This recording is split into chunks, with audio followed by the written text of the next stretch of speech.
Има едни хора, те стоят и чакат да видят вашето падение, да видят вашия провал.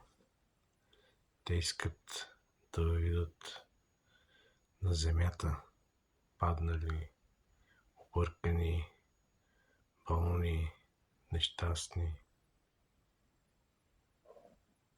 Те са същите хора,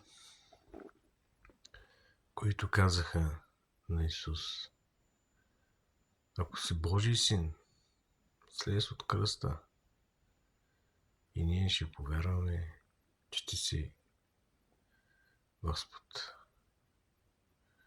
Някой път в живота ни се случва, че трябва да преминем през кръста. И тези хора, които са били близки до нас, ще ни изоставят. Други ще искат смъртта ни. Трети ще ни се подиграват. Четвърти ще ни унижават. Но за да живеем възкресенчески живот, ние трябва да минем през кръста. И най-важното нещо е да кажем: Господи, прости им, те не знаят какво вършат.